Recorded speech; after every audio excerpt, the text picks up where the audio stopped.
Êtes-vous déjà tombé en amour avec quelqu'un qui semblait parfait au début et qui vous a détruit à la fin, s'il y a une fin? Malheureusement, les relations avec un manipulateur ou une manipulatrice sont plus graves qu'on ne le pense. Comment une relation aussi destructrice peut-elle s'installer? Isabelle Nazaraga vous en parle dans son livre « Les manipulateurs et l'amour ».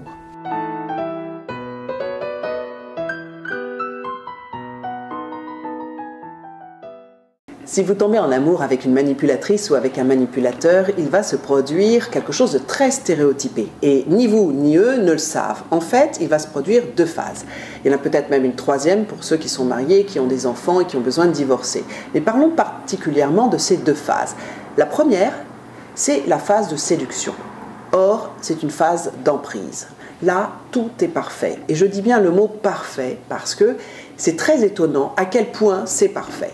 La femme manipulatrice va se montrer absolument généreuse de son temps et va se montrer extrêmement disponible et tolérante.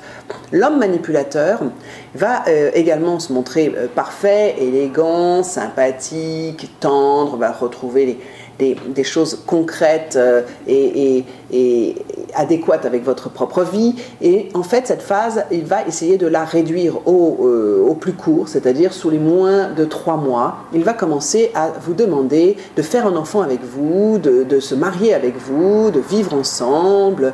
Donc ça, c'est des indices importants, c'est la rapidité à l'âge adulte avec laquelle le manipulateur ou la manipulatrice vont avoir envie de construire cette phase numéro 2 avec vous.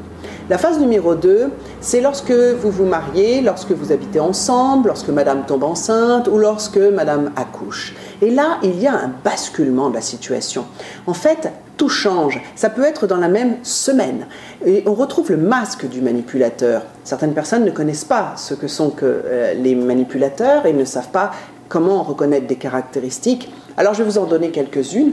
Les manipulateurs, par exemple le manipulateur homme ou femme réussit à vous rendre coupable de situations complètement imaginaires. Il n'est jamais responsable de rien, sauf quand ça va bien. Il ne communique pas clairement ses demandes, ses opinions, mais il parle beaucoup, souvent. Il répond de façon floue à vos questions. Il change ses opinions, ses comportements selon les personnes, selon les situations.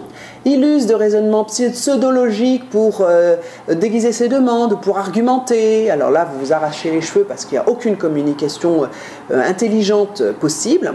Il fait croire aux autres qu'ils doivent être parfaits, donc en l'occurrence son conjoint. Il vous éloigne de vos amis. Alors, tout membre de la famille qui pourrait le détecter également. Il met en doute vos qualités, vos compétences, alors qu'avant vous étiez parfait, il faisait beaucoup de compliments, il faisait des flatteries pour vous plaire, il se mettait aux petits soins pour vous. Là, les choses changent. Il va utiliser des principes moraux également, les vôtres, pour pouvoir assouvir ses propres besoins. Il va inverser des situations et va créer la confusion chez vous. Il est jaloux. Je ne parle pas de jalousie sexuelle, probablement, certainement fréquente, mais c'est la jalousie de vos réussites. C'est la jalousie aussi de l'affection qu'on peut vous porter, l'affection de vos collègues, l'affection de vos proches, de vos amis. C'est une personne qui va progressivement commencer à vous faire penser que vous n'êtes pas adéquate, que vous avez un problème, que vous ne savez pas faire, que vous n'êtes pas intelligent, que vous n'êtes pas compétent. Et progressivement, ça va agir sur votre psychisme. Et vous allez commencer à douter très sérieusement de vous. Vous allez commencer à vous sentir laid ou laide.